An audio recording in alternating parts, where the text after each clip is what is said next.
What is up, you guys? My name is Roman, and my pronouns are he, him, and his. And today I'm going to be watching and reacting to Pacific Rim Pitch Meeting by Screen Rant, or Pitch Meetings now. Yeah, basically this is I think this is an older video. Yeah, it's much older. It's on the Screen Rant channel before Pitch Meeting switched to their own channel. But yeah, be sure to subscribe to Screen Rant. I will link them in the description below. And without any further ado, let's lock in. So you have a new script for me? Yes, sir, I do. It's called Pacific Rim. And what's the story? Well, actually, that's the great thing about this. All right.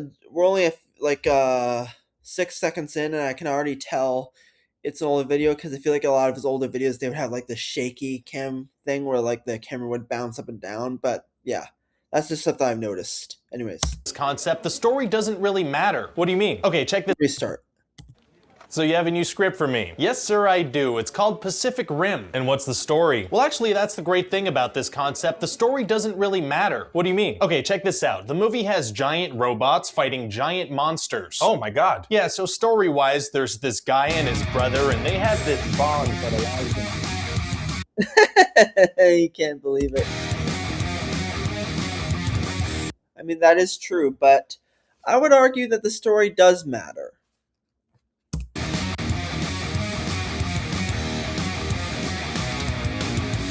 But then the guy's brother's gonna die and... Sir? Sir, yes. You didn't hear any of the story stuff I said, did ya? No, I guess I was just thinking about robots fighting monsters. And how cool it is. And how cool it is, exactly. Yep. Not just robots fighting monsters, Jaegers fighting kaijus. That's what I was saying. The story doesn't really matter here. Wow, okay. I mean, guide me through it anyway, just so I know. Of course, so humans have made these giant robots and... Sir? Yes, sorry, I'm good. So in the movie, there's a portal called the Breach at the bottom of the ocean, and these giant monsters called kaiju come out from there and destroy Okay, good. He did call them kaiju. cities. Wow. And so all the humans pool their resources. You didn't have to say kaiju. It's just kaiju. Kaiju, like stuff like that. Which, by the way, is Japanese for a giant monster. I'm sure lots of you know that, but in case there's someone watching who doesn't know, that's what it means. Together to build giant robots so they can, you know, punch them in their faces. Oh, they kill the monsters by punching them. No, actually, the punching doesn't do much at all. They almost...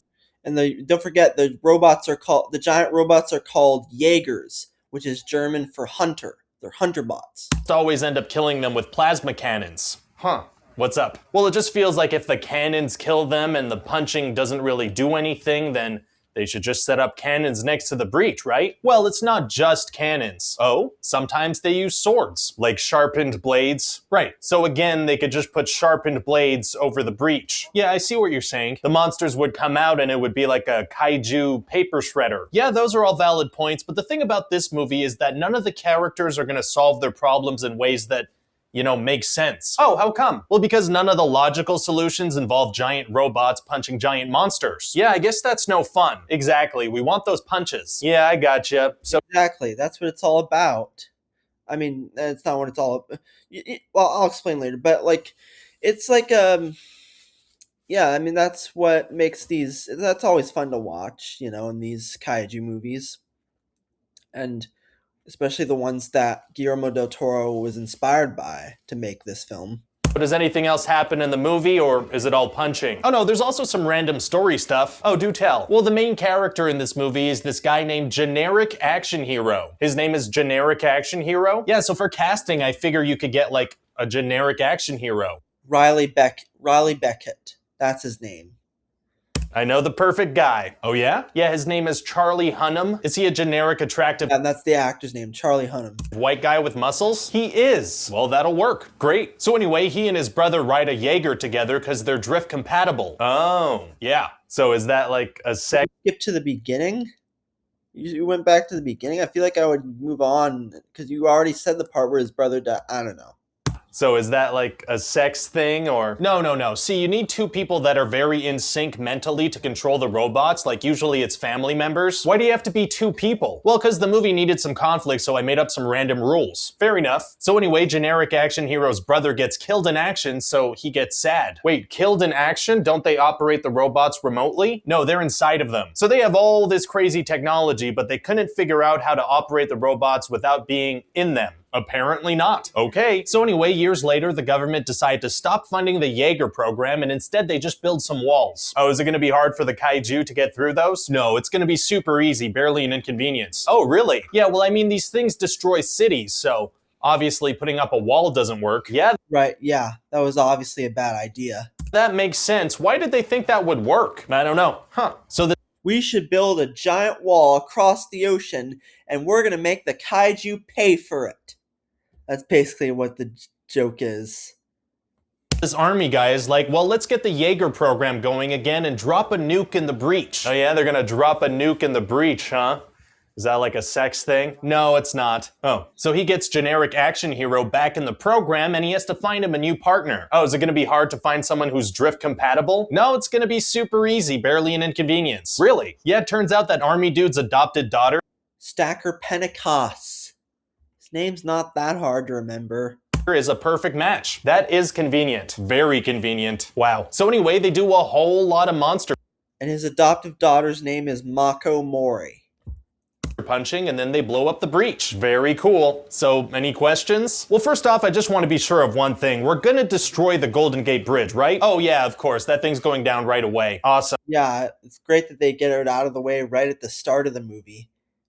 I hate that bridge. Yeah, most studio people I speak to really hate that thing. It is the worst. Yeah, apparently. So anyway, if they manage to close the breach at the end, isn't that gonna make it tough for us to make a sequel? Well, I figure robots punching monsters for one movie is okay, but more than that's kind of a stretch. Yeah, I guess that would be really overkilling it. Yeah, I'd say so. Pacific Rim 2 gets early 2018 release. Yeah. Hey guys, Ryan here. Thanks for watching that pitch meeting. We have a ton more on the channel, so Okay. I'm gonna stop it here. Alright, so this pitch meeting was okay. I mean, it was cool, but I feel like it's one of the weaker ones because, gosh, where do I start with this? Like,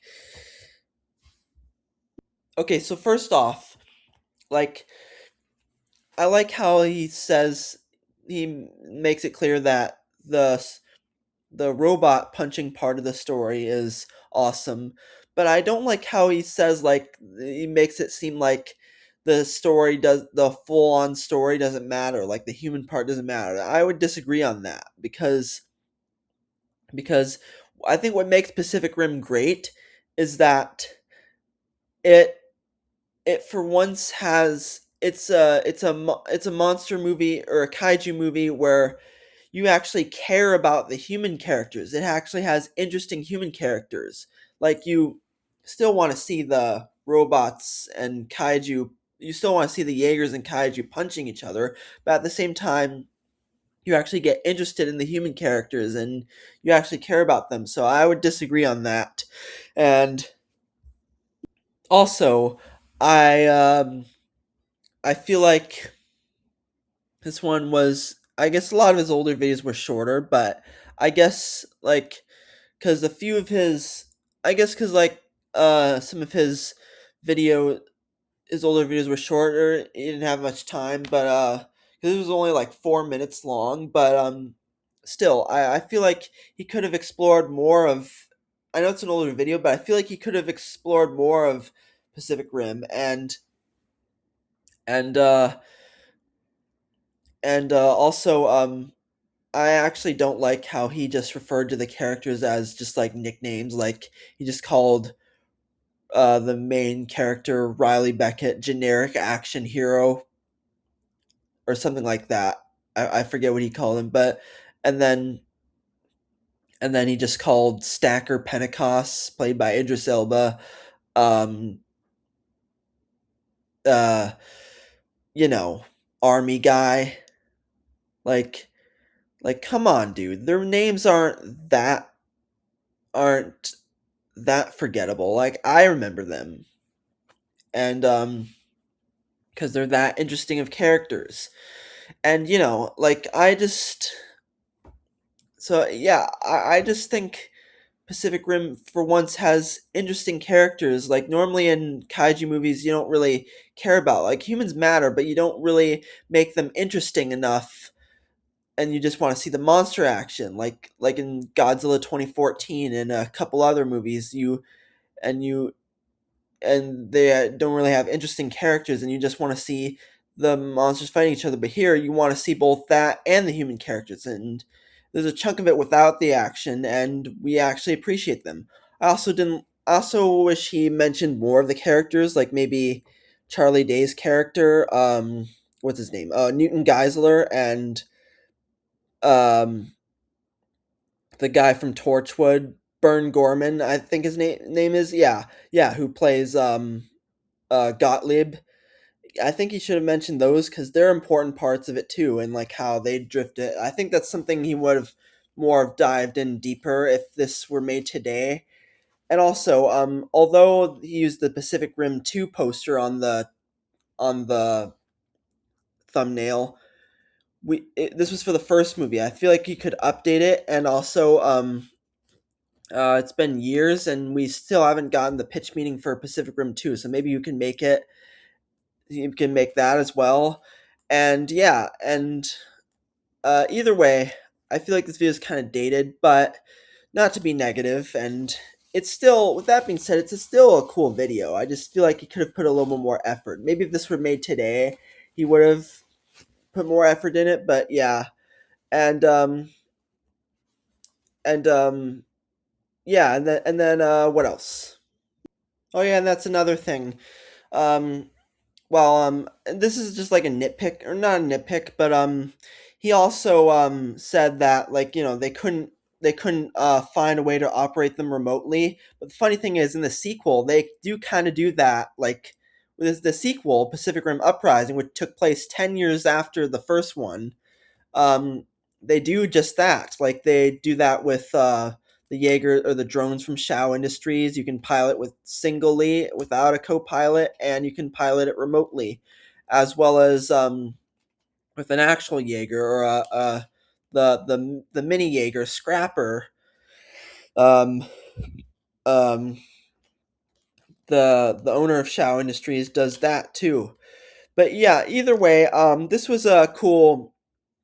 But yeah, with that being said, this was still a cool video. But I think, as I've said, I think he should do P- Pacific Rim Uprising pitch me, because one of the reasons why we got a Pacific Rim 2 was because of China. Like this movie was a huge hit in China. It was like the box office records were crazy for it, and also and maybe possibly a pitch meeting for the anime adaptation, Pacific Rim: The Black, because that's pretty good. I mean, I haven't seen all of it yet, but from what I've seen of it, it's pretty good so far. But yeah, with that being said, uh, I hope you guys enjoyed this video. If you did, be sure to give it a thumbs up, possibly share it with a friend, and if you're new, subscribe to my channel, and I'll see you in the next one. Cheers, bye bye.